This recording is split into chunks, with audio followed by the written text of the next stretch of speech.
Hello, I'm Stephen Mason and welcome to the podcast. It's just a podcast and it's just me for my little lie, and I'm pressing play on 3, 2, 1, whoop. I'm pressing play on the standard mode. Hello and welcome. Okay, so it's been a while since I've done my own podcast on my own. I think it was one of the last Corey Haim ones probably. I was meant to do just one of the girls, but I've just never got around to actually doing it. This is a proper unplanned podcast. Carl's asleep and I'll get into the rest of the cast has got to later. But I am doing some of my monthly filing, updating hard drives and all that kinds of stuff. So I'm putting on My Little Lie, and Universal Studios has just appeared with a grainy effect. They had a lot of trouble. I think distribution dropped out halfway through editing through the film. So basically, I've had this video a long time. Had it on VHS, still have it somewhere. And it has been released on DVD. Don't say it's brand new anymore. I need to do a bit of research to see if it's still available.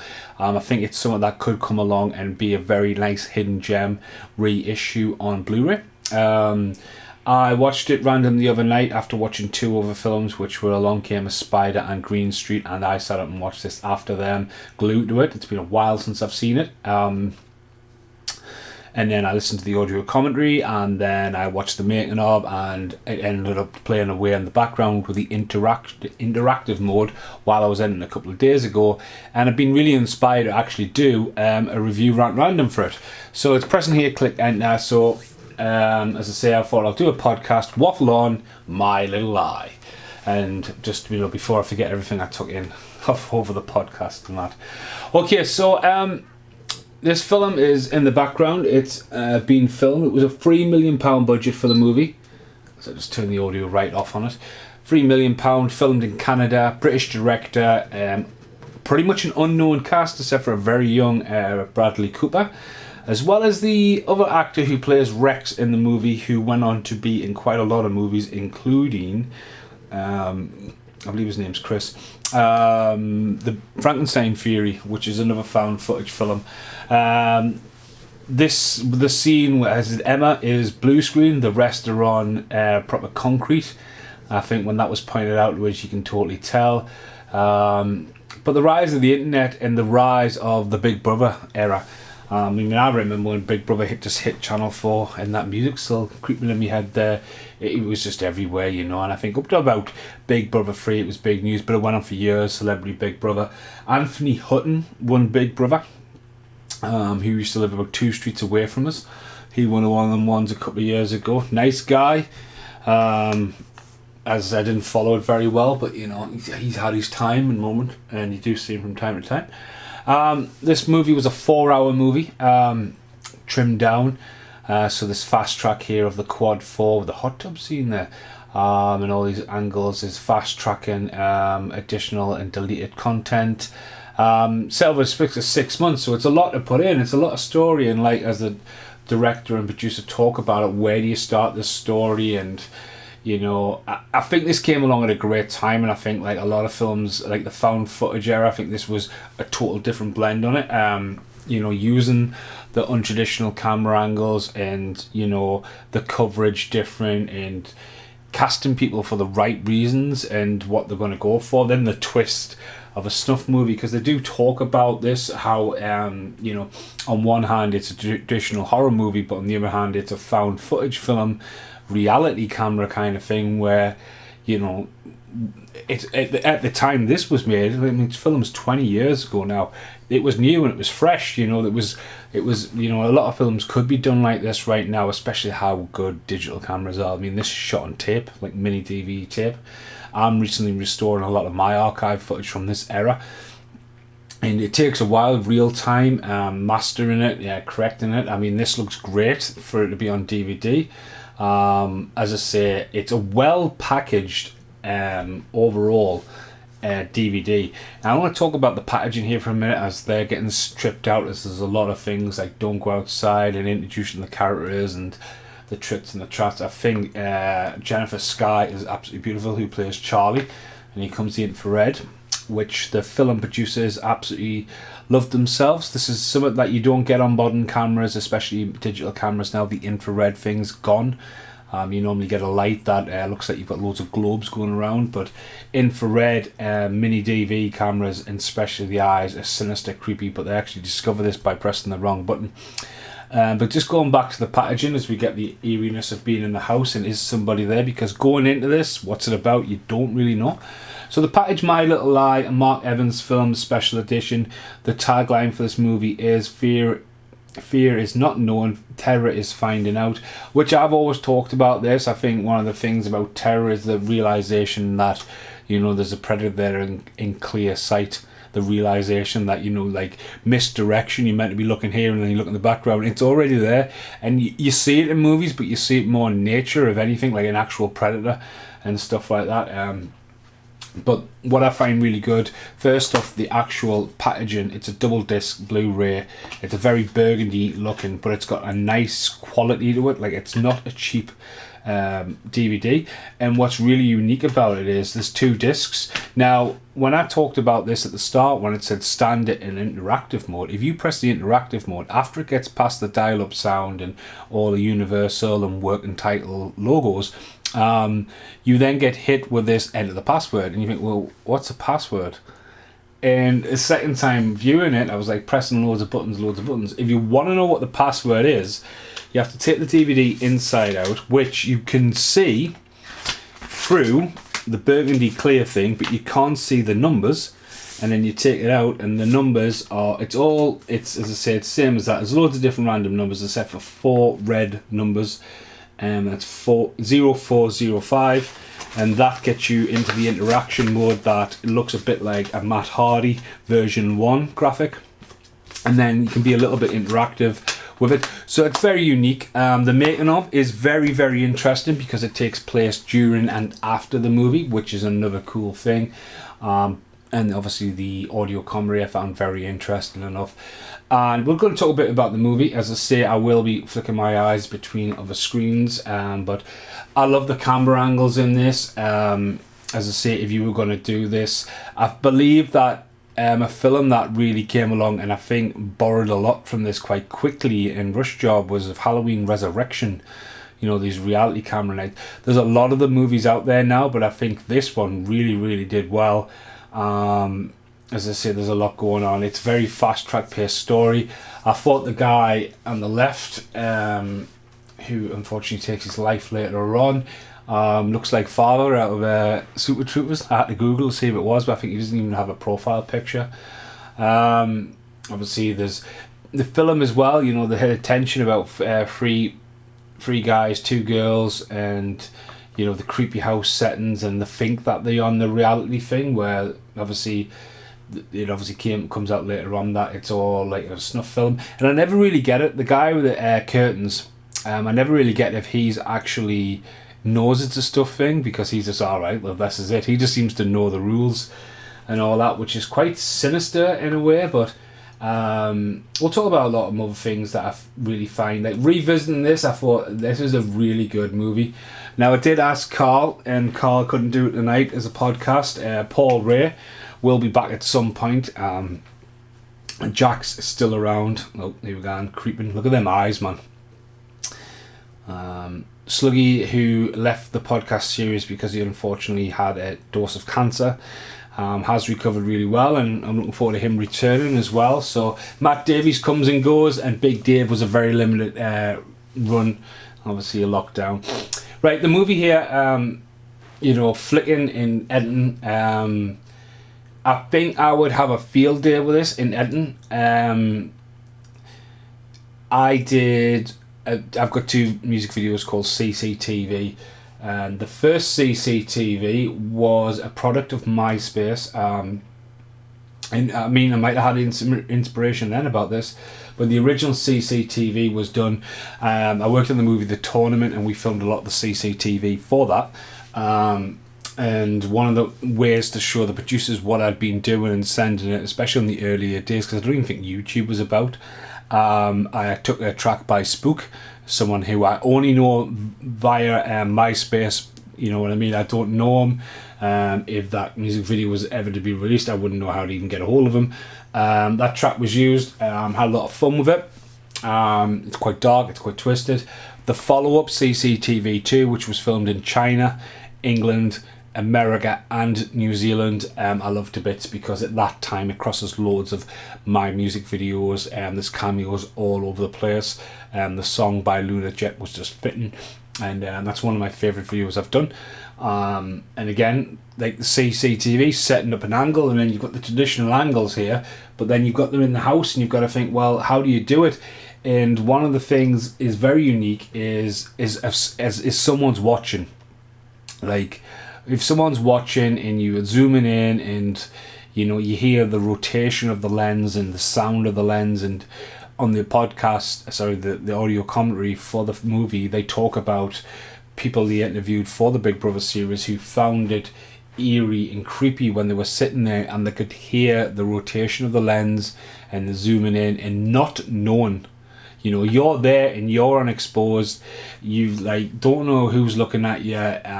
It's a personality thing, and what I mean. I think my friend Jack, if I remember correctly, early on, he auditioned for Big Brother, and a lot of people look at Big Brother and go, "Yeah, I'm going to go on Big Brother." You don't cast people in Big Brother for that. You cast them for what you're going to see on camera, and what kind of personalities is going to make this an interesting television.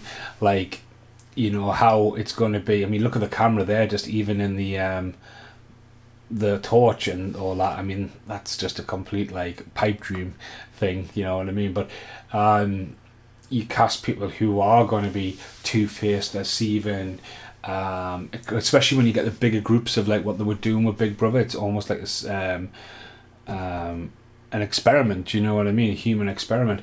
But this, though, for how it was made, and how well I think this does fast tracking you into it's meant to be 6 months later, and nothing's really happened for 6 months, and then you think, hang on a minute, if you were paying for this, and obviously it is a snuff movie, as you find out, bloody hell, what have they been doing for 6 months? It just seems to all kick off in the last week when everyone's going like that, and it's just is it not been live until then, or is it, you know what I mean, is it, but the bins on and stuff like that. So it I think there's a little bit lost in the shuffle. As I say, is it Danny, who's he's took to living in the basement and carving away a brick, which again they talk about stuff like here, that brick there he's carving, which turns into the cat that he gives to Emma, I think it is. The fact that he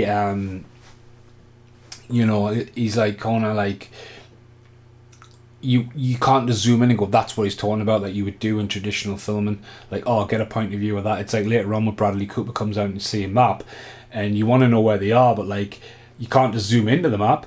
Do you know what I mean? There's a very creepy shot later on as well where the deer heads in the foreground, and it's very sinister. But yeah, going into it and not knowing, as I say, the director, at one point this was just going to get a straight to video release. The producer didn't even tell the director that. Look at that snowman. He didn't even know it was going to happen, and it got dismissed by a few distributors, and then it got turned around, and then it just suddenly boomed with this big cuddle following after they got rid of the 4-hour cut. Again, editing's a massive thing, and getting in and out and getting round, but I think it'd be even harder because I think when you look at this, you go, right, here's the scenes, but you've then got to rely on naturality and people being improv and being natural. It's a very fine line to do this. I mean, it's one thing to put loads of people in the house there. I mean, creating a jump scare like that. I mean, Paranormal Activity, I've only ever seen the first one, and they were such a big hit. But again, it's just they're so standards. I think Rex, the guy who plays Rex in the documentary, says, what's more terrifying, seeing a gunfight, in a bank, and it cuts to all the up close shots, and you've got here, left, right, here, and it looks really nice, and it's really good squid work, stunt fall, and all that. Well, what's more terrifying than seeing a very standard shot, CCTV, of someone literally getting shot and them on the floor breathing, and you just take that in, and it is terrifying. It's terrifying here when the crow appears, and just the way the crow comes up to the screen and goes into slow motion and stuff like that, and then the flip again to the negative shot. But it took a few months to film. It's filmed a practical location up somewhere probably near where the Frankenstein Fury monster is, but then filmed on a set in Canada. They built the rooms, which, you think that when you see this, that would just be done in the house and you would just go nuts with all the cameras and, but you don't have to reinforce the floor and all that, but it's kind of mental. Like, there's the bird there that goes zooms straight in. I think this would look even more sinister on a VHS. Like, it's the eyes. I've always found it terrifying. The creepiness of the eyes and the soul of your life. And that's just the creepy, like, kind of Blair Witch, upstairs in the attic. But yeah, as I said, I think with a reissue of this, I think this is something that, Arrow Video may pick up, something like that. But it is Studio Canal Mind. They do have their fingers on it, and they are known for bringing out big releases. But the small screen I watched this on the podcast, which is a very high, crisp, high definition television. It looks great. Do you know what I mean? It looks great. But yeah. The creepiness. Whoa, just crapped himself. There's another jump scare, and again, it's just good filmmaking. I really, really enjoy it. So this is the fourth time I've watched this week. So yeah, thought I'd get this one done, dusted, and hopefully when I do my review at random, I'm going to put up this camera I'm talking to on now, the 3 other digital cameras, and I've even cleared some space on a mini TV and going to shoot it on mini TV, and even maybe get the GoPro out. Look at that swimming pool, man. So there, creeping in the woods. But yeah, if you haven't seen the Frankenstein Fury, give it a watch. It's another found footage film about what if Frankenstein was still, well, the monster that is, was still just roaming the Arctic Circle on his little migration path, and one guy wanting a film documentary to go up there, and today now, what happens if he is there? And I tell you what, when they reveal that he is there, it's fucking terrifying. But even when you're rewatching it, you see him jumping back and forth. So here comes the reveal of the magic boxes. This is how they get the food. The Breakfast Club. So here the Breakfast Club appears. The only person who disagreed to actually be in it was Ali Shelley. She did not want to be shown in the movie. So Emilio Estevez and Molly Ringwood do appear there. So they're technically in the movie. But yeah, Breakfast Club playing on the background. And there we go. And is this where we just get bricks? Yeah, we just get bricks and a letter. So the games are starting. But again, like, as I say, it's one of those things where I think Big Brother will be even harder now, because back then when Big Brother was huge and all that, mobile phones, the disconnection, even then, off a phone call or a letter, but now, people are glued to the phones all the time, and modern films now trying to take technology out of the equation to give you isolation as terror. Because, and here, if you think about this, in the 90s or whatever, it could still happen fucking now, to be honest with you. America is such a big place. I mean, don't get us wrong, there's some backwater places hidden here in the northeast in England and going into Scotland. You drive like 10 minutes from my house and you're up in the middle of the moors and all you've got is cattle grids and sheep. Like loads of sheep. But you think about it, like, then, not now, then, I mean, it could still happen if you think about this, but if someone said, oh, do you want to be in a show? Right, I'm going to be in a show. They meet, they get on a helicopter, they get flown to a place they do not know where they are, disoriented, masks on, gagged and bagged or whatever, so they don't know what's going on. There's the house, there's everyone. They're all in the same illusion that they are on reality television, being seen by the world. 6 months have gone by, food, now it's kicking off. The idea that they're not on television, they're on a very syndicated network to people paying high money for very dark content, and the fact that they could just disappear up there in the middle of sticks, it's, you know what I mean, it's like, it's very sinister when you think about that concept, like literally misled things. So, and again, look at the angle there when Charlie's like bottom half of the face is chopped off, and if you even think back to VHS and tube screens, You know what I mean? You wouldn't have that flat effect. You know, you probably just see Charlie's right eye just peeking in the bottom corner. But you're constantly looking in the background, you're looking at the windows, you're looking at the eeriness, and here right now they're talking about obviously what happens if bad news comes, and again, it's showing characters, stand by your friends, stand not by your friends. I've just got a message off my mum. She had one job to take me stepdad's Father's Day card. Just totally left it. But as I say, I really as I say, I found some respect and love for this. It's got a lot of critic reviews. Again, for a film that scored extremely bad in its test screening, which was the 4-hour nod. It's a classic of its time. It totally is. High concept terror, a dark, edgy, inventive film. And the spirit is not far from the Blair Witch Project. In fact, it's far better. The most intense cinematic experience since TBLAIRWP. I have no fucking idea. Stroke of genius. You need guts to get straight into My Little Lie. Scary movie that is simply ruthless, scares the shit out of you. Well, I mean, look at that for a comment. Shit. And it's not even beeped out. Be afraid. Be bloody terrified. Masterful British horror. Right, okay, so I mean, obviously it's Canadian film technically, but the director as well, you know, he ended up getting his face on the front cover and that. Be scared, be very scared. If I not said that. My Little Lie is an ingenious and brilliantly unsettling film. You can almost smell the fear in the air. There's the there's someone in the bathroom. We've got more to go actually. Believe us, it's scary. Truly terrifying. My Little Lie is a real stuff of nightmares. Another film as well that came along very that time as well is Creep. I like Creep, and that was really good. We've got a very interactive menu. There you go. If you do not enter the correct code and access the interactive menu, you'll be denied and have to try again. There is no limit on how many times you need to log on. Well, that's great. I mean, it's obviously you've got to find the code in the box. Very eventful now, because now you just get a black box. You wouldn't even see the inflip of the DVD cover, so fair play to them on that.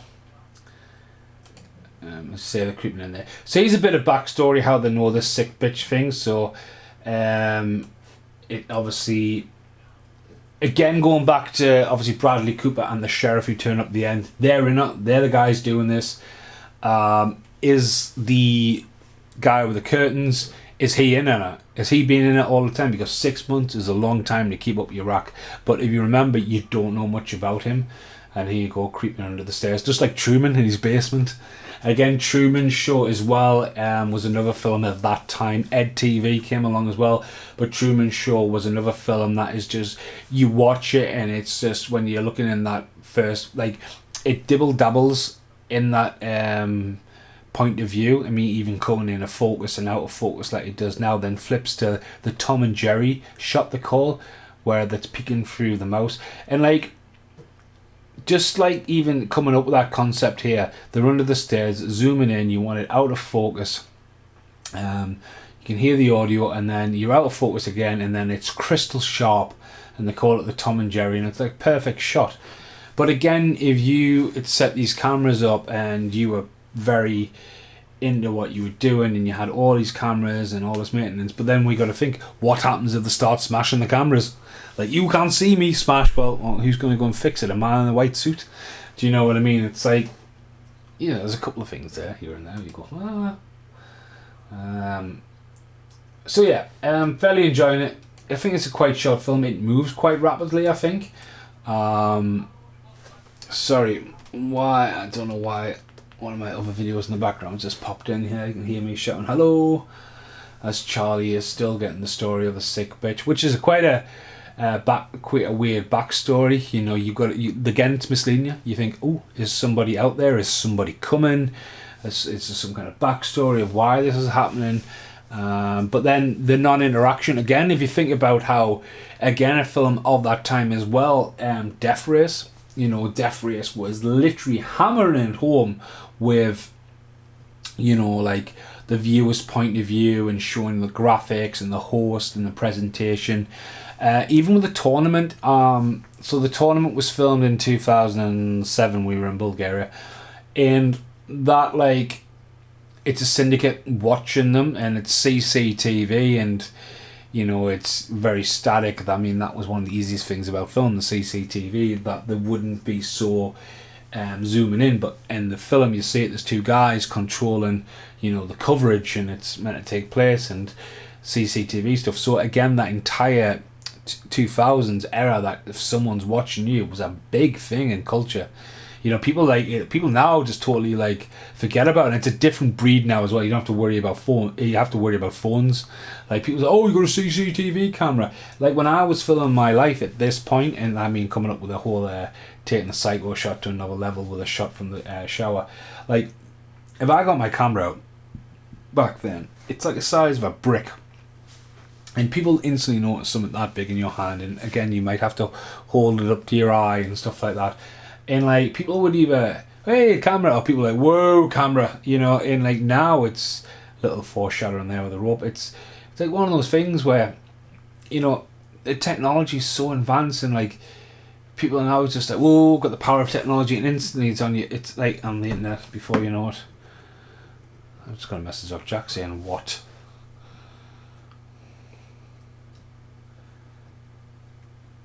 You in your leopard top. Why are you wearing a leopard top?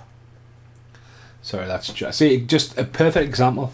I've just sent a voice message to Jack there. I have no idea where he is, but he's wearing a leopard top and looking like he's getting into MMA fighting. It's so random, but again, power of technology. So here comes the next one, the gun. As I say, the film starts getting a bit sinister after this. Tell it's the back end of the 90s. Curtains. 18. Yeah, it's pretty good. Even video games, Manhunt. That wasn't too far away from this, was it? But again, the power of CCTV. There was a film I watched, and don't get us wrong, it's called Welcome to the Jungle, actually, because you remember that, because it's like, how many films called Welcome to the Jungle now? I remember watching that, and that's meant to be a found footage film and all that. And the thing with the found footage, you always got to be like, how did it get found and all that. And it's just covering it. And I remember a scene being shot on the pool table. And like, it was maybe a two-way shot. But the pool table, unless this pool table had 12 pockets, it was just the way in between shots, it just didn't line up right. Brit is at the Red Hot Chili Peppers gig in Manchester. Sinister. Again, personality. He knows that the camera's watching him, and it's going to go right into him, and there's someone who was monitoring his reactions. Look what he's doing. You know what I mean? It's bold not to show the people watching. I think that's more sinister. Then you don't know that it's Bradley Cooper, because if you're doing that, then Bradley Cooper turned up, and you're like, oh, Bradley Cooper's turned up. So I think not showing the outside looking in, and just the fact that you're the viewer, like, yo, what's he doing? I think that's what's fucking genius about this film. Just that little bit there. Like, that's like smashing the fourth wall. That's almost better than John Cusack doing it. He definitely has one of the first. Like, I'm not being funny, right? Like, how would he have that much weed left after 6 months? Unless he was growing it. Do you know what I mean? Unless he was like in the bag, and he rolls his joint so quick. It's like, see, I've got my drown time. Again, how do you, like, the little line at the bottom there where it's not just right, and then the stuff in and out of focus. It's cool. Be like my date with you. Did they buy the cameras and try to return them? Don't touch that camera. It's got to be in perfect condition. But it's one of those things. You buy them from the movies, sell them on. You get some of your expenses back in some form. We bought 2 double-decker buses, and we had to get them drove from England to Bulgaria. That was someone's job, drive to with them. And like, we're not going to bring them back. We just sold them. 2 English buses in Bulgaria. Use them for film or chop them up or do what you want. And I think like we got like almost like 3/4 of the money it was, you know what I mean, just because of the import thing. But You know, by the time you add fuel, how much you pay for them, then the fuel and that travelling and all that, it probably, you know, I just went off of how much we actually paid for them and how much we actually got back for them. But you got to, again, writing money off, taxes and, you know, benefits of film in certain countries, and as well as location, you know, an actual there in the snow. But again, all the stuff outside is filmed in like at the actual location. All the stuff inside's on location in the set. So. Again, but again, filming wise, at what point do you start zooming in? Again, can you do it aftermath? Could you do it after this and that? So it gets quite sinister quite quickly, I think. Dun dun dun. Oh, the lights are gone off. Look at that, man. A point of view on a pen. You would, I think that shot personally is like, hang on, you would know. You would know. I mean, that is really good quality. I remember, like, obviously in the 2000s, not like this was maybe when directing like music videos for Stomp 66, when you would try to have the camera on the end of a bass guitar and stuff like that, looking down and just hoping that the focus holds, because they'd be like, like, you know, what's that adrenaline surge we're doing. You gotta think they're actually like I don't know, like VHS box size cameras, you know what I mean? Here's the bloody hammer. But again, who's done that, right? Is there a secret way in? And it makes you think, is someone creeping in? Has someone crept in? You know what I mean? It's very, very clever, I think. God, it's been 2 years since we did this.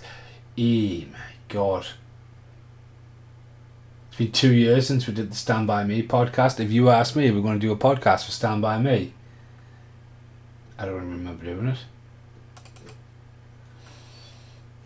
I honestly don't remember doing the Stand By Me podcast. Wow. Starship Troopers podcast. That's the one with Sluggy on. The Mask, Sluggy. Bloody hell. Crazy, yeah. It would have been with Carl, I think. Maybe with Jack. Actually, it rings a bell. Jack turning up for that one. There we go. It's pushing it to the limit. They're making them crack.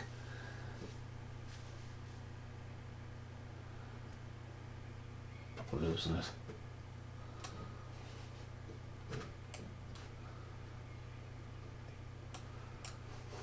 Service review.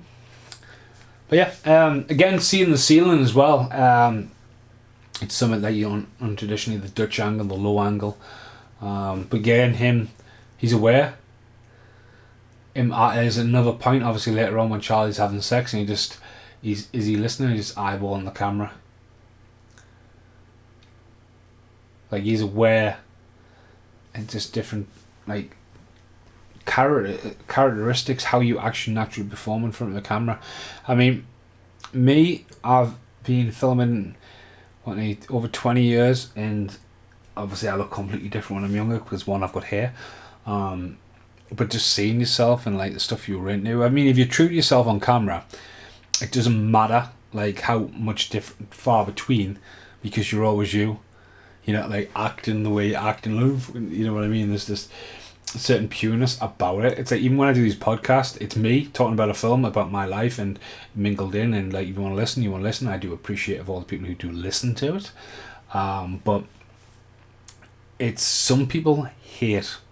I've got a really good friend called Bell, right? I've known him since I was a kid, like 2-3 year old.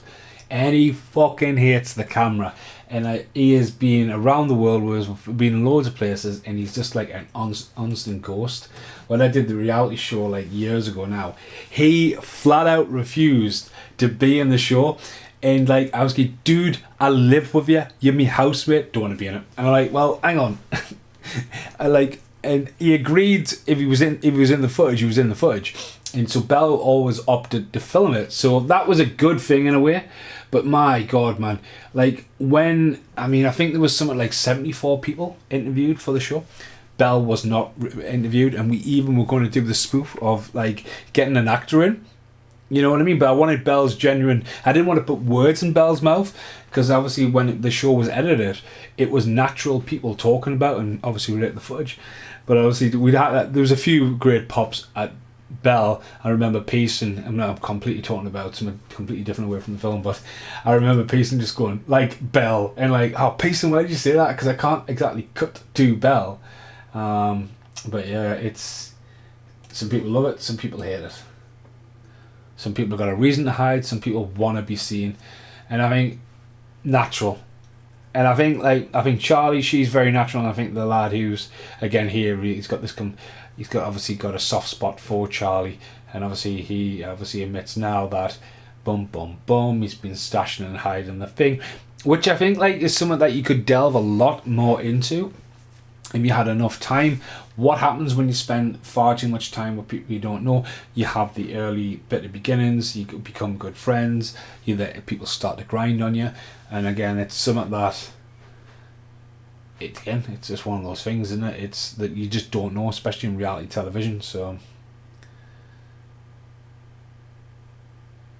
but this doesn't bother giving you the dates, the times, day 26 and all that. It's sort of just, it flows well as a movie, but then it reminds you with a lockdown shot like there, for example, cut to a hard shot outside, it's snowing, cuts to them inside, and then look at them eating out of tins of beans and stuff. They don't even do the dishes. But they're in the stretch now, £1 million coming.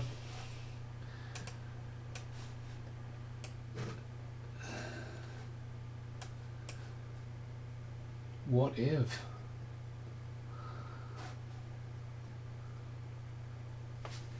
Oh, a couple of cracks back here. He comes in there, confessing. I mean, who's been cutting the hair? That's not been said, has it? They've all got the same hairstyle as they had when they went in the house 6 months ago. I mean, I don't know, pointing out another thing. I haven't went in and read the IMDb stuff. Can't be chowed with stuff like that. To be honest with you. Facts and figures. This needs to come back out. I really, really wish I had a look to see if it was still available to buy. That makes sense. Matt Davies is at the same gig as Britt in Manchester. So there's Matt Davies. I mentioned Matt Davies now there as well. Say, going back to the podcasts, as I say, like Jack turns up. Me and Jack originally started the podcast for a way because at the time he was living quite far away from us. So when we got together, we just like to hang out and watch a movie anyway. And then the idea of doing it as a podcast started. And then I did a few on my own, like Event Horizon was the first one I ever did on my own. And if I can sit here and talk that long and last it and not have a break and get to a point where I want to be passionate and do my research about the movie, Bradley Cooper's about to turn up. That's great. And fortunately, Jack, he's got 3 kids. He's got a lot of time to go on. So, like Paul Ray came in and Carl came in, and it just evolved. You know what I mean? But again, it's all about passion of movies, and it's great when you. It's one thing doing a podcast with somebody where I can bounce off and I can have a breath and I go away, or I could be doing other stuff.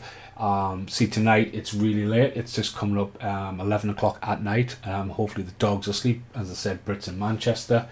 I thought me and Brit would do more podcasts talking about movies, but it's just timing. And Bradley Cooper turns up, who will later on become mega famous. A lot of movies. I think A Star Is Born is fucking awesome, and that's directed by him. Definitely pulling on a bit of the creep here.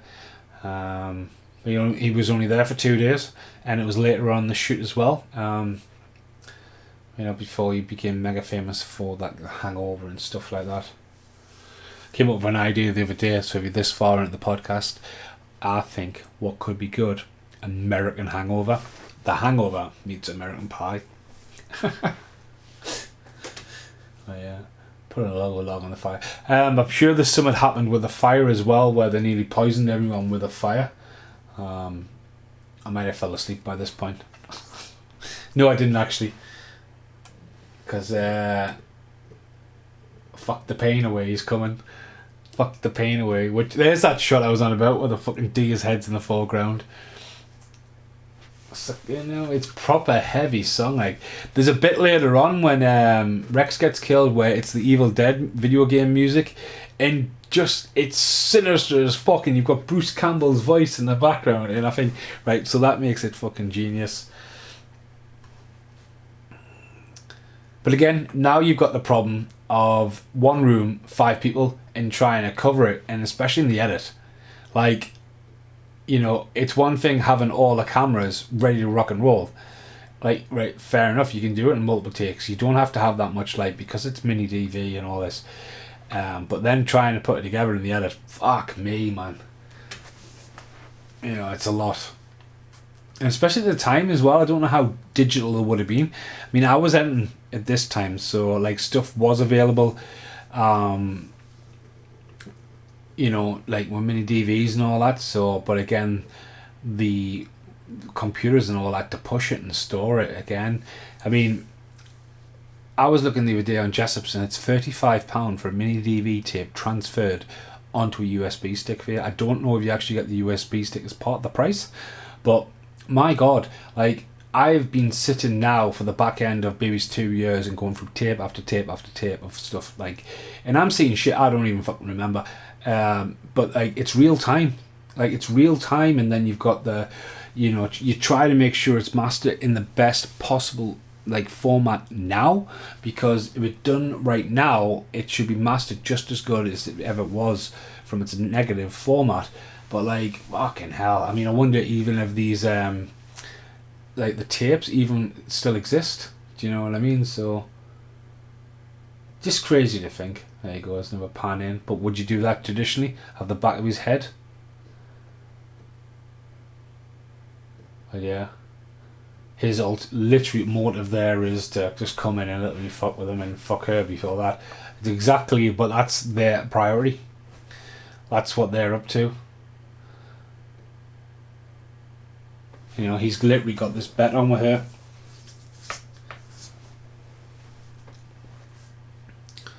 It's a pretty hardcore sex scene, to be honest with you. Leaves nothing to the imagination. But the thing what they do with it, not only do they show like really, you know, I mean, really good shots for meant to be CCTV, and I think it's showing everyone else. It's showing Rex staring at the camera. It's showing Emma with her head down, sort of like, oh God, someone's having sex next door, and it's, you know, it's a common thing, I think, with house sharing and shit like that, but it's one of those other things where when you've had that much time, and then could be jealousy, there could be like, how dare her as a friend come in and just fuck this random guy, or whatever you're going to say. I think it deals with a lot in here by not even fucking saying anything. I think it's all about down with the actors.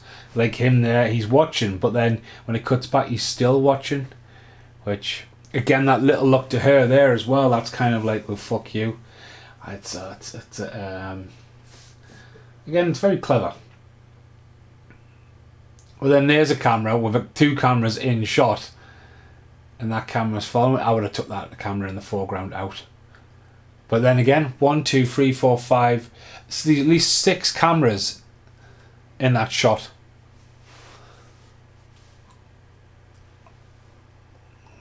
Oh, fucking matches. That's a risky thing as well, having a fucking candle in the foreground. And then the music fucking bangs in. Oh, look at that. Fucking joining door.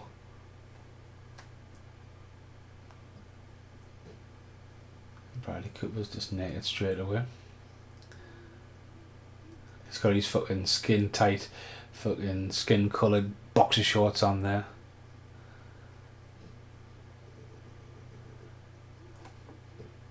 And the song's bouncing. Bam, bam, bam, bam. Alright, so. Which was used in Jackass as well, isn't it? Fuck the pain away. There you go, there he's still staring at the camera. So there you go, in and out of focus. Then like the thing is, Emma's there, and then the other lads are knocking on the door, and it's just like, Awkward. But again, he becomes the killer, and he really wants to have quality time with Emma. That's what to say, and then this is happening in the room between. So, there's the money shot there. What's just happened? And then the sinister look at Bradley Cooper breaking the fourth wall. Like, something's not right here. So no, I'm obviously, when I do the review at random, which won't be tonight, hopefully I'll be able to express. I mean, this bit here, right, I find fucking sinister. Like, pans up, there he is, he's in clear sight, and it's his fucking eyes. Do you know what I mean? It's his eyes that, like, creep it out. So, but yeah, I just hope I can express, in the review, waffling on. Some fucking eyes, man, they're sinister.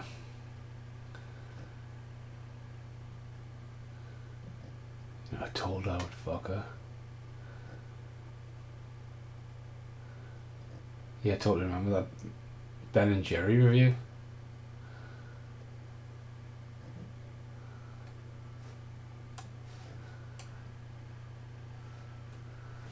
Fucking coolness as well. That's a very wide lens, like, for a camera mind. It's another thing, like, fish eyes were a thing. But, like, if you remember cameras, like, a lot of the old mini DV cameras wouldn't come with the capability of putting on extra lenses. It just wasn't a thing. I mean, you would have to get right up there.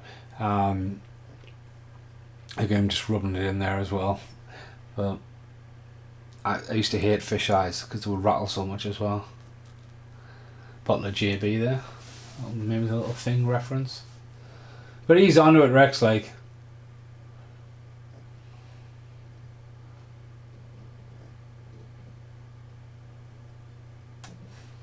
Well, again. That camera height. And there you go. She wakes up, he's gone. Hello, big boy. He's like, big boy's gone.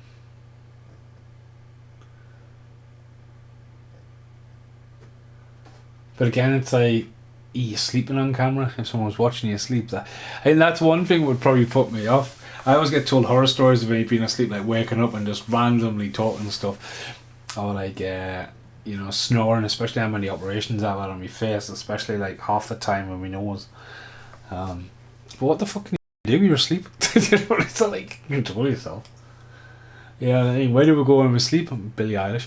But yeah, where the fuck do you go? Like who comes up with that shit? Like, you come out of dreaming and all that. It's fucking mental.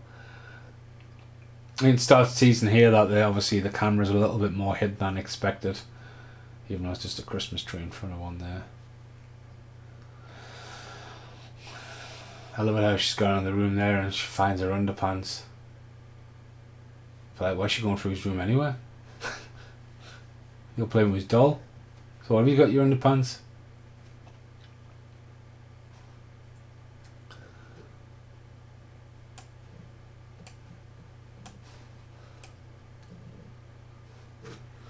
Yeah, find your underpants. And here he is, back in his little downstairs. I'd love to have a basement like that.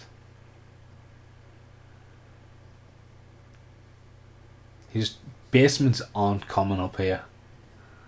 Like, I don't understand why. Like, I look at my house and I look at my front door and go, I could definitely stand underneath my front door and after the few steps outside my house. A few steps, there's about 8 or 9. So like, and I look at all the brick underneath the room and I'm like, I've got a mini basement. How do we get there? There's no exact passage. I totally believe in basements. More than an attic. But again, look at it, I mean, so much going on in that. I put the axe down, mate. Where's this going? So at this point, obviously here now, there's is he being killed by a bear, whatever's going on here. But at this point, we're still not, like, you know, what's going on. First time viewer.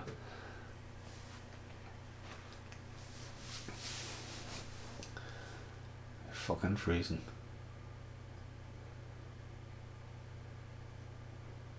What happens if I didn't find that?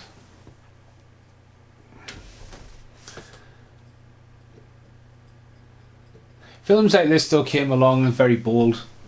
I'm just thinking there, I've seen it, I watch a lot of random trailers, and the assassination of Jesse James by the coward what, I watched that and I was like, I had to turn it off. Like, oh, like, and you see this big production film, and yes, it would have cost a lot of money and well acted, whatever, but like, there's just so many different films. So I'm doing well. I'm just going to have a drink of water. I totally forgot I had it. I'm not sure how long we're into this. Sorry, I didn't want to take a massive drink, but there you go. You can see the cameras in the backgrounds all over the place. The backpack. Let's see what's. We've got a lot of cereal actually. I'm surprised the hire of the dog hasn't crept in yet. I'm actually. Give us 2 seconds as they try to work out what's going on. I'm saying my dog's at. Not chewing something.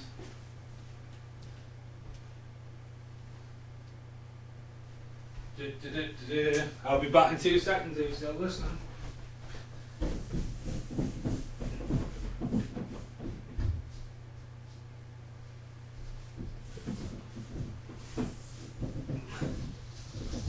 Oh, she was flat out downstairs.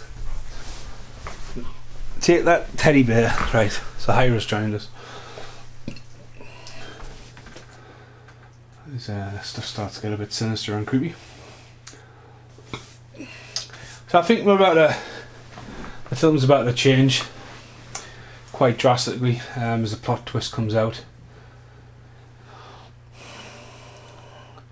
At least Hira's dog, she's chewing, is not squeaky or a bone.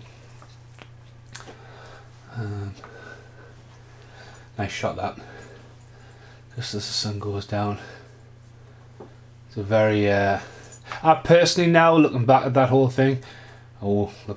He's aware what's going on.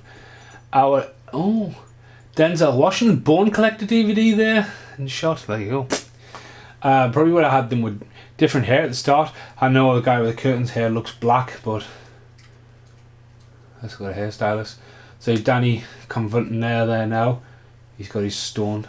But again, you would keep it to my if you were feeling like not part of the clique, so to speak, and he's obviously spends a lot of time down the basement, you know, alienated from people, and again, it is a lot of underground thing going there. But this obviously pushes him over the edge, and you know, if you look at the reasons why here, it's quite dark and sinister. You know, you don't sniff the carpet, dog. And obviously Charlie is one of the triggers here as well, because obviously she sees, so you know.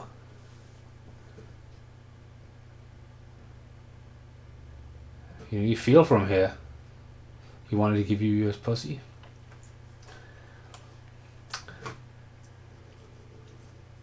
Very drained of colour, that, in it. It's not white. It's creepy old white, which would be a hard thing to do actually, because it's a built set.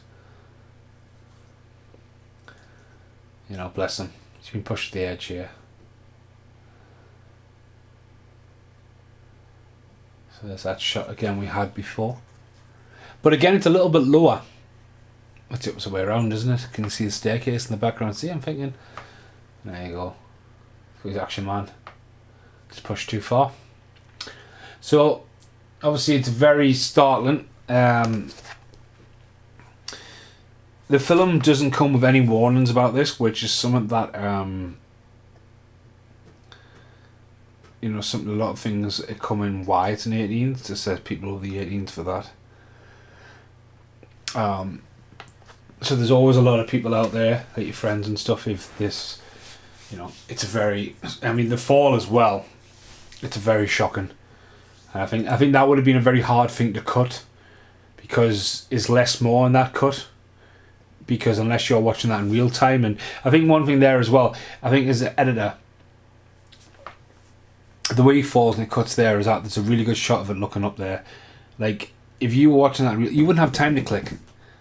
So I think that's one thing where, but again, that's done for shock value as well, because there's not a lot of scenes in this where it needs to be so quick. It's, but that's one thing there. But again, if anyone's ever feeling like that, you've just got to reach out, and friends are there. Do you know what I mean? It's a very, very dark thing in a movie, I think, as well. So, and this puts a different spin on everything. Again, you still don't know that it's a stuff thing, and you're thinking that you're dealing with. If you think you're going to see a horror movie at this point, you've had your few jumps and scares, and it's got this dark thing, but it's boiling. It's like a kettle. It's boiling here, and it is going to pop at the end. So, I say it's quite. It gets quite sinister quite quickly.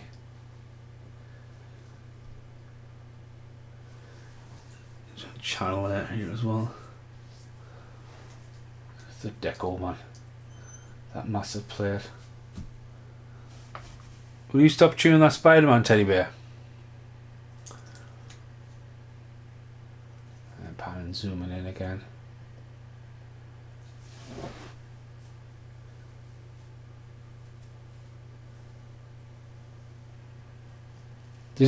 I would say there's a very good consistency between traditional and unorthodox, like, framing of characters, and like the choices for each scene, even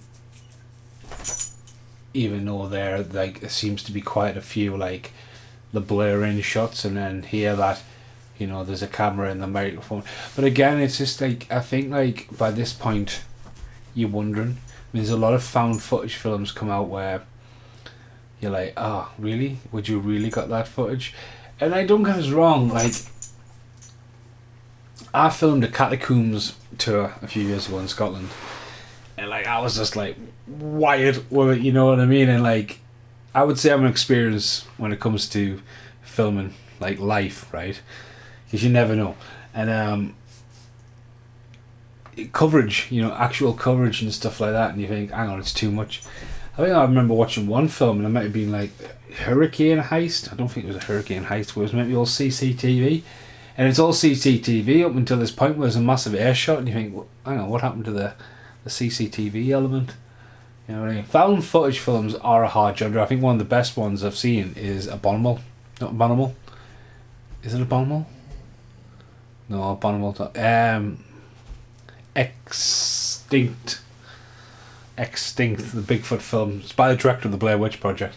That's fucking crazy. That's a really good fucking movie.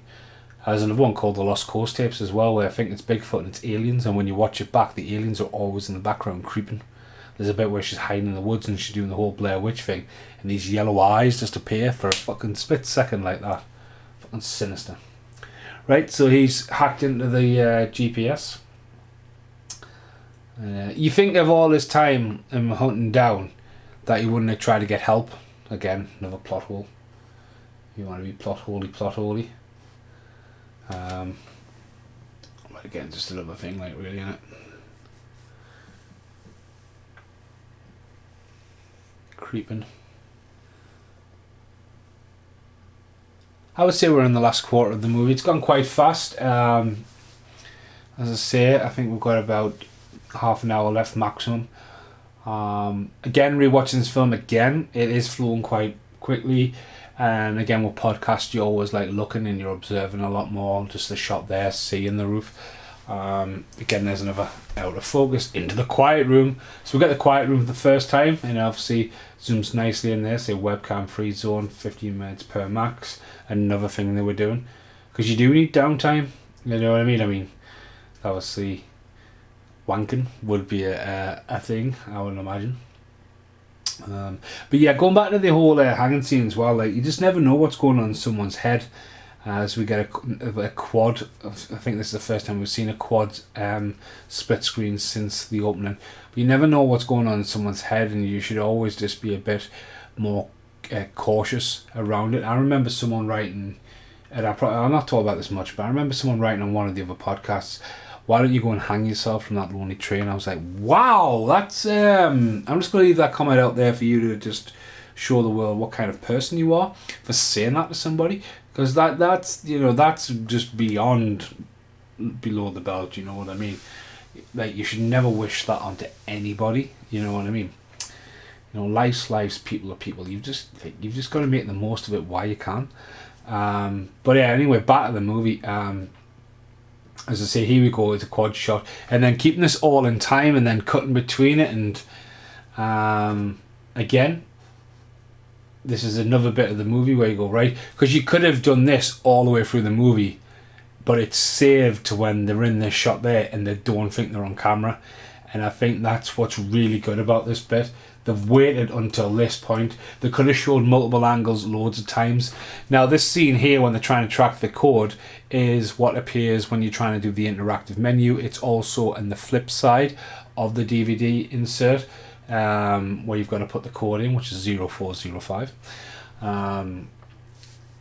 But I think it just spaces out, and I think whoever's on the other end just lets them see it and just lets them know the trouble they're in here. So obviously Rex has been glued on this for a while, but then obviously in the background you pay focus to the other guy as he went, right, like, if I'm going to get out of this, if I'm going to win, I'm going to be the killer. But like, in theory, no one's going to get out of there. They're not going to let anyone leave to tell the story, you know what I mean? It's we're basically watching a ghost story, because in theory that they're all dead. Like, but watching it, you think, oh, they're going to get out, but in theory they're not. They're doomed from the moment they said they'll go. The whole thing, they're out there, they're isolated. If you look at the film Frozen Ground with Nicolas Cage and John Cusack, like, when you get up there in that Alaskan, like, the cold circle, especially the highlands of Canada, like, you know what I mean? It's like there's no roads, snow, and it's like people are like small planes. You just never know. Like, vast land. Not like in England where you can't even get 2 cars down a road. Or like the fact that, like, all right, I want to sell my garden. Someone's going to put 4 houses on there. That actually happened to my friend. Like, he literally, like, he had no houses out the back of him.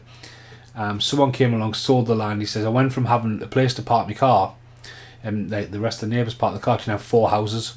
He says he opens his back door, he sees someone's garden. He opens his window and he sees a brick wall.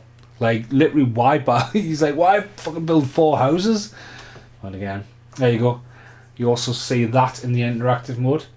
Okay, so again, they all look exactly the same, especially Danny. Danny's hair's the same, so I think that's one thing they could have maybe foreshadowed. You sons of bitches. Heavily trailered. Just remember that from the trailer, like the camera. You sons of bitches.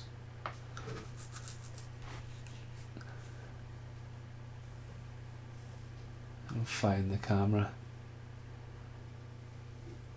Just the slow-mo as well.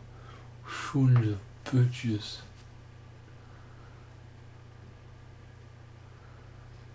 So, right, I would definitely say when he finds the camera, it's on. I got the sons of bitches again. Sorry, sons of bitches. Fade, cut to black, and then the music there is so loud, and like, oh, and you're like, oh, the fucking panic really setting in. So like the music cues as well. Like you think watching this, they wouldn't, like, traditionally you think found footage film, you don't think like music, and there's been a couple of music cues. Obviously, Fuck the Pain Away, obviously cut between that. Obviously she puts the music on there, but like the music there, then we've talked about this before, Evil Dead's going to appear very soon as well. Yeah, I think the director should be proud of this. There's a lot of good films at the time came out. Dog Soldiers being another one of that era of movies where, like Creep, going back to Creep, where Britain were putting them out there, and like, they were breaking the pond and like becoming hits, but then they just seemed to get forgotten about. Like Hole was another one, just thinking back to films like you would see them on VHS, because like British films weren't, you know, like Full Monty and Trainspotting and all that, but like the horror side of it, you know, they were coming on fast and strong, I think. But to me personally, it was always near the end of VHS when British films really started like having the fucking good crack in it. You know what I mean? Because like up until that point, I know Britain's got a lot of fucking good movies up until that point, but up until there, to me personally, like you got films you look America. You know what I mean? It was just one of those things. Look at that big ass camera outside. And smacking it. Fucking hammer. The hammer.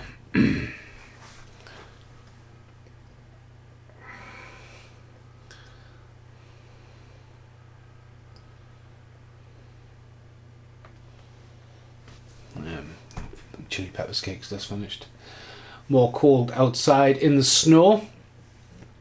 Another fade in to the window of Charlie looking suspicious.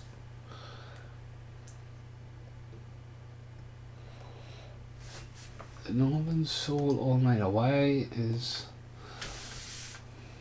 So, here comes the flare. Big thing with flares at the minute. I've seen a lot of them in music videos recently. It's cool to have a flare. Just don't be in a room with one.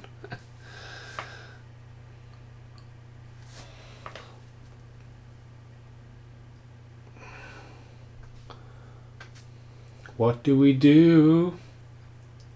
You should have been on the internet searching for help, not spending ages trying to find a site. Even Cesar was screeching down his forum, ended up on it. Dun dun dun. I mean, imagine that, having that going up on the roof. Like, yeah, you're going to smoke, go on the roof. I mean, look, it's perfect. That house is fucking awesome, isn't it? Who wouldn't want that house? And someone sell the land and build loads of houses, and before you know it, you can't even get your house. You can't drive over there, it's my god. Well, it was originally the road.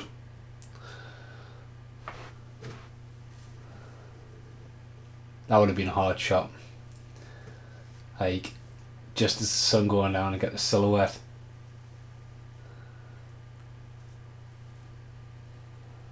You can see the grain there, like.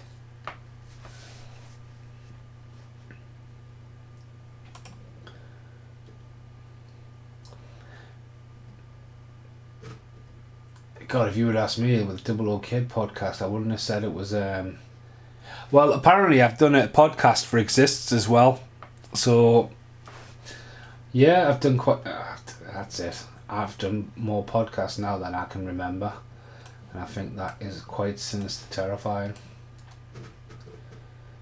So wow, you learn something every day. That would have been a solo podcast, because it's just one of those films where it just disappeared. There's a dome CCTV there. Pan right down to the room.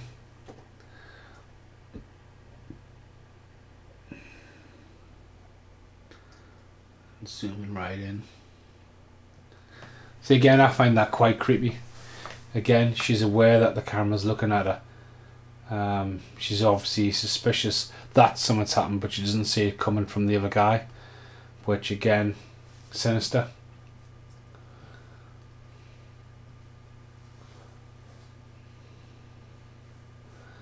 You know, they're all now looking out, but then are they in, there's a lot more going on. And he's asleep. So Charlie's about to meet her demise. I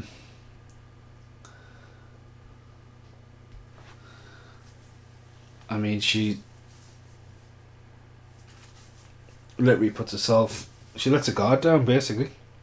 And again, he says that earlier on in the movie, you're more likely to get killed or stalkerism by someone you know because forgetfulness.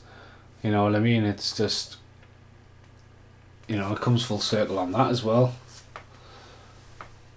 Brutal death as well. I got killed in a movie with a carry bag, and I remember this quite vividly because the guy who comes up behind us, obviously I don't know when the bag was going to go over my head. The guy who came up behind us was so wide, you know, like and he was quite well built, and obviously he spoke English, but not really good English. And you know, you just like there's no acting there when suddenly you can't breathe and like, and like, where's your safety thing? You know what I mean? And I just remember my head being snapped so far back. I mean, it made it in the movie, but it's brutal. Like, but again, here this would have been the fine line between acting and actually suffocating.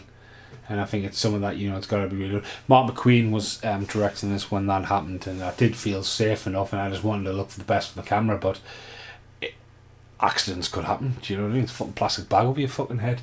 I remember my cousin Brian, when I was very young, sitting in the back of the car with him, and he was just like, I want to put this plastic bag on my head and so long and I'm breathing. I'm like, alright. And my mum turned around and just Brian's just like, fucking, you know, dead young man fucking had to like pull the car over the side, like, what the fuck are you doing?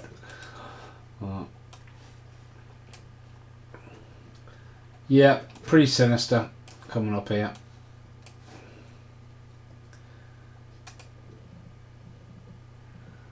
And obviously should I just kill her now?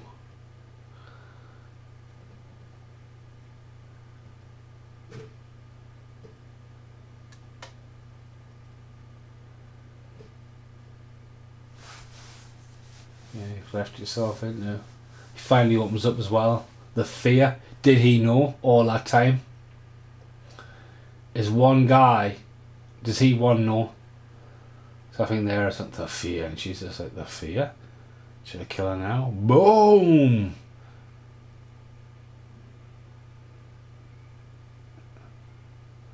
Again, very harsh cutting. Again, it's television. You can cut like that. I mean, that shot there in the mirror, it's an artistic, great shot. But it's like, you would film that and you'd be like, right, we've got 8 cameras, where we're going to put them? And you would just think of every camera possible. I filmed a live show at the shop the other day, and I had the big camera on a tripod. I had the new camera in my hand, and then I had the third camera, and I just thought, well, you know what, I'll put it up there as like a static CCTV shot kind of thing. And I was, to be honest with you, I was thinking more like, oh, that'll be good for the audio, but then I wasn't really thinking about like, oh, like the fucking tills, the banter on the tills, because like it's distance. And then it was kind of an unusable shot, and so it ended up not even being used, but it sits there at 13.5 gigabytes worth of footage. Like, well done. You know, maybe it's one thing I should discard. But yeah, again, so we've got a death of Charlie. I think it's absolutely brutal. She ends up in the basement, so she's out of shot for a while, and now we get the death of Rex next, and I think it's very sinister. The greenness, and obviously it's the Evil Dead, and you can hear Bruce Campbell going, "Hey, hurry up and press the button." As Emma's asleep. And like this bit as well, the traditional, like, she's the heroine of the movies, and you think, oh, she's the one who's going to be able to get away and get safe, but you don't even know the fucking fighting until now, and you go, well, one of them's gone psycho, and then it's just like, alright, who's going to go psycho next? Or, you know, is it going to flip? And then obviously the copper turns up, which is like Intruder, when Bruce Campbell turns up with that at the end, like, hey, what's going on here? But you can hear the music, and it's very or like dark gothic horror music, you know what I mean? And it's like he's sort of been drawn to the music, thinking, oh, well, someone's down here chilling, what's going on? Very Resident Evil staircase, very Resident Evil there. I just recently gave up on Resident Evil 2, getting frustrated.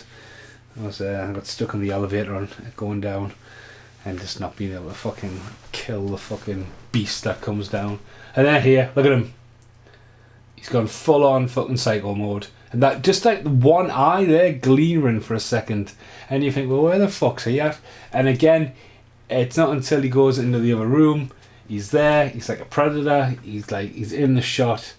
He stands up. And he's gonna be fucking taking your fucking head off in a second.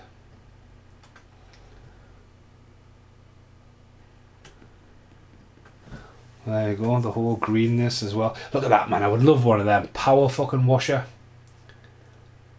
Oh, I don't want them tiles, man. Jesus. Fucking that water tap. I see the music there. Why would there be a camera there by the dishes?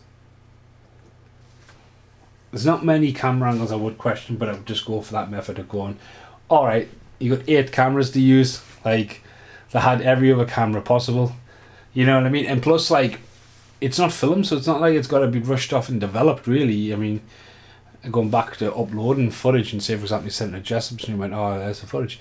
You get a tape break, yeah, you know what I mean? It's taped, I mean, this bit's fucking sinister with his eyes are just grown there. But, like, tape breaks and all that, and the eeriness of footage. Look at him creeping through. It's a fucking brutal death, like. Full on axe murdering. I just love the whole going through the glass. It's bubbly. Coming through the door. Traditional shot. Coming in.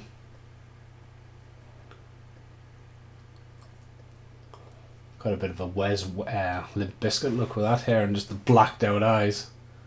And then you see him, he's got the jacket on, he's half pulling the American Psycho look. And then he sits down. Oh, Evil Dead's just on screen. And there you can see him in the background and like, right, oh fuck. And we're about to get and obviously we get another very harsh sound effect as well. It goes in slow motion. Personally, I wouldn't have done that. Like, you get to be beheaded and all that. It goes with the music, but I don't think slow motion. I think that's, you know, they did it before with Crow. I think just again, that might have been better with chopping his head off and just one cut. You know what I mean? One cut early on before it's, you know, from, you know, the last possible good moment where you can go from the actor to the actual prosthetic. So. Just me though, just saying. Now he's on full cycle mode. I'm not sure if he wants, you know, this trust level. I mean, if he wanted to win, he should have just killed her there, but we're definitely in the last bit of the video. Fucking eyes, it's all about the eyes. And devil eyes. Do do do do do do do do do. That wallpaper, man. That wallpaper's the horror. Fucking hell.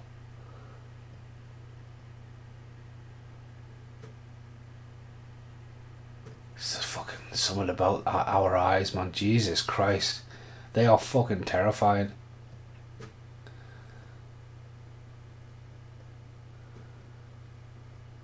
Full on, like, fucking terrifying. Dun dun dun. There you go. You've pushed him too far. He's been the killer all this time.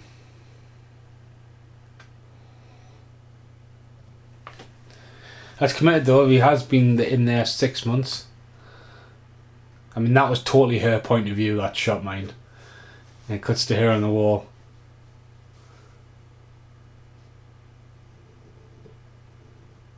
Because there's no camera where that point of view was before. I'm just being picky. That wallpaper though as well. It's even more sinister, a bit of colour on them. Why would you be like there? I wouldn't have thought that. I thought this must have more like where his character would have went there was that it seems like he would care too much to shoot at point blank, so he is going to go in for the strangle. I mean, this is borderline a bit of a rape here, like, but stabbed in the middle of the back, man. You don't see that enough in movies when people are like, get on him, like stab him in the right at the back where you can't get the blade. Then you get shot there. That's a really cool shot though.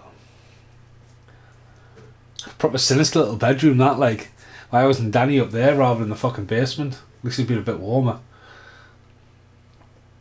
It's like a whole different floor, isn't it? I just never get, like, a lick of paint can go a long way, you know. I'm always painting stuff. One of my things at the moment, I mean, if you've seen my house, you you see that nearly every fucking wall's a different colour. I've got literally every tin of paint, little bits. I think enough time has passed for me to go around with a paintbrush and do all the touch-ups. It's one of the things I've been doing.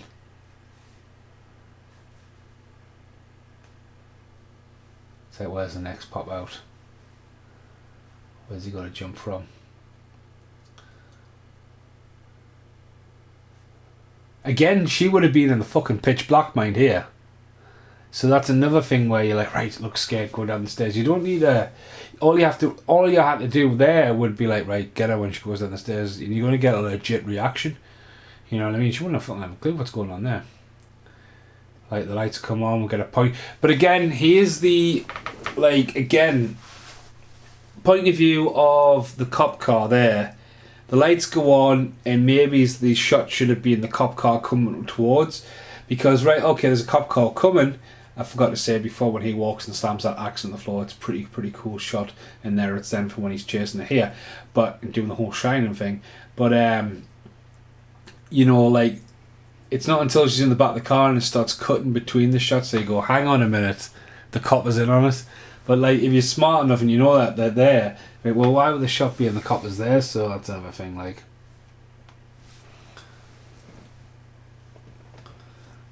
She's on the run, she's in the base. They went all the way through the house in this last scene, like, top floor.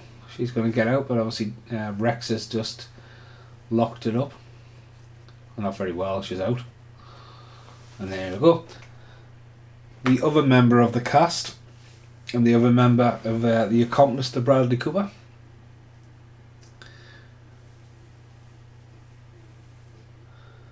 Should get handcuffed. And the realisation that you ain't getting out of this.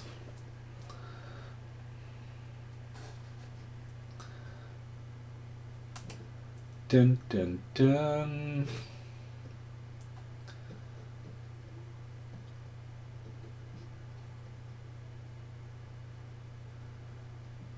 How the utter fuck did I talk for 13.6 gigabytes of Corey Feldman? Jesus Christ.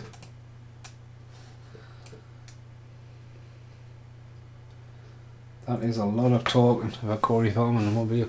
So anyway, he goes in, got his gun. And again, okay, so maybe the point of view is for the dash cam, but then why would it cut to that? You know. So maybe it's that shot there. Yeah, it says a lot of shots covering the outside.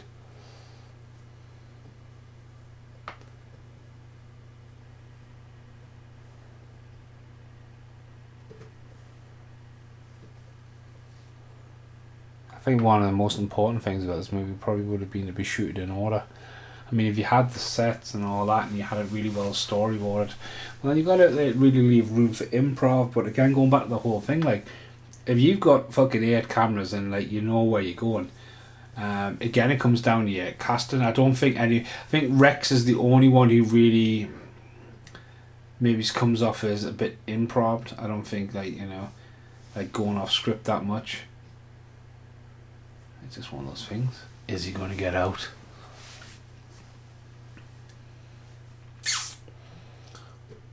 Fucking head on the floor, hole in the fucking wall. Other podcasts we have been talking about just while this is going on. Me and Carl are going to finish off the George saga. We've even talked about doing the new 3 Jurassic Parks as well. Again, it's timing. I mean, again, it's coming up to like nearly 11:30 at night now. I've been at work all day. I'm at work tomorrow. I'm at work for the next 5 days. So I can get it recorded and master it when I get time. At this point here, you actually know that she's in trouble. But it's just catching up with people and being able to, you know, we're not in lockdown anymore, you know. But again, I've just, as you've heard, just rustling on, like not remember even doing some of these podcasts. So it's like memoirs of a madman. But yeah, she now knows that's just fucked here. The cop was in on it. And was he the third one all the time? A bit wear and tear. I think he has been like manipulated into that role. and you know, like, it just takes the two of them. It's a nice little profit, and they just have one sucker. I mean, it might not have to be in there 6 months before one of them turns psycho. You know what I mean? It just could happen when it happens. It just so happens this one has lasted the 6 months, and then they've had to put the squeeze on. And there you go, boom. Another slow motion shot.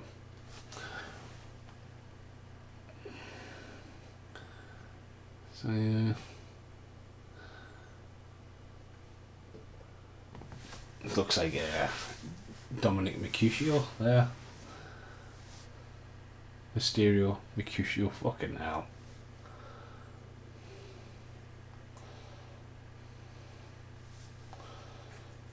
Got a carpet. He looks worse for wear, like, doesn't he?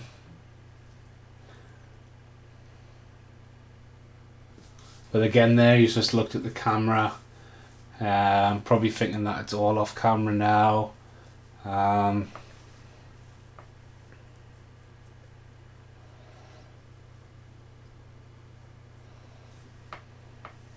Silence. And we get that lovely shot of him looking through in the blood. It's a really cool effect coming up when he's shot in the back of the head, which is good.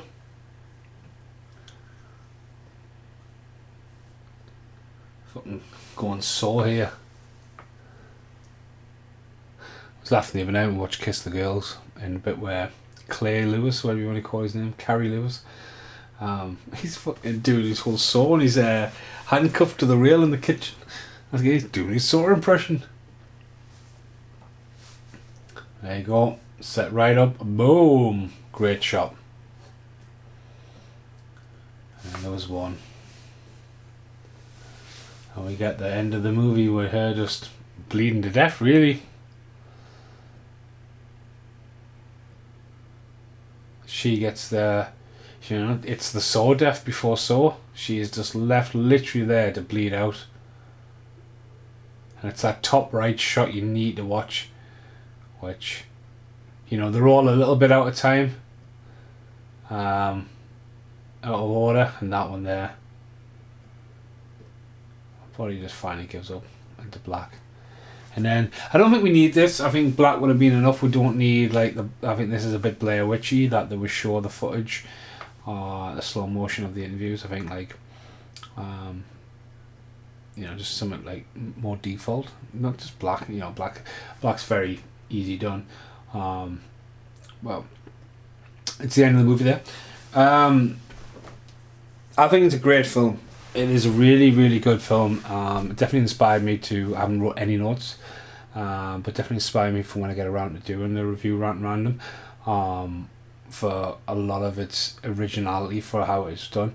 I think, you know, like watching it again there's just a lot going on there that you probably wouldn't take away from me first watching.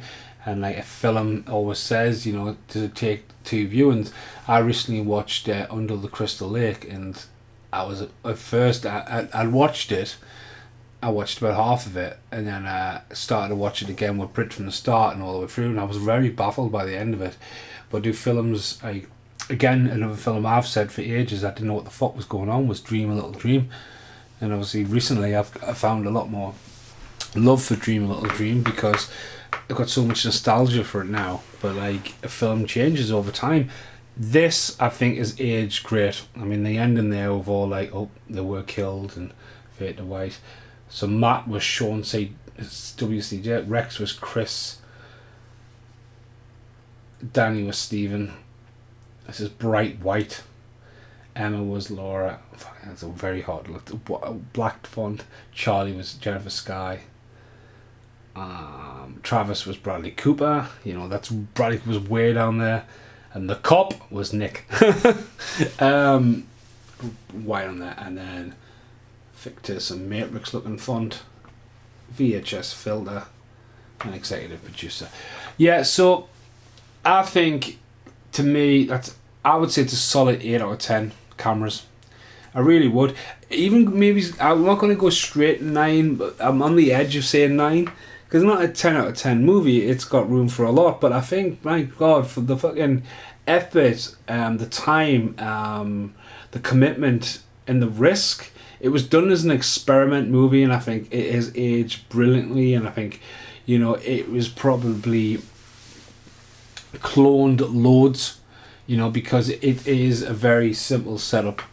You know, invest in the cameras, set them up, and invest in your cast. You know, smartly cast and have an idea, and then, you know, you can work it loose. You can fix a lot of stuff now. But again, for the time they were making this as well, there wasn't a lot of, you know, stuff out there that you could enhance, you know what I mean? There's so much now where I feel like when something's there, it's there. When something's not there, it's there. It's like I tried to watch the Dead Space Downfall last night, and I've just never been a big fan of adult animation. And I struggled to watch it. I really did. But yeah. Again, it's late. So I think it's 8 out of 10. I think it definitely needs... I would be really, really hyped to find out if this was getting a Blu-ray release, considering, once again, how good the DVD double disc edition is, the special edition, the quality of the box, the hidden message in the box that you need for the disc. It's very ahead of its time. And yeah, this has been the podcast. It's just a podcast. Fuck the Pain Away was by the Peaches. Disappeared on the screen there. Acknowledgements. Filmed on Halifax, Nova Scotia. I always like that word. But yeah, this has been the podcast. It's just a podcast from my little eye. Thanks very much for staying with me, listening to this, and I'll speak to you soon. Thanks for listening. Goodbye for now.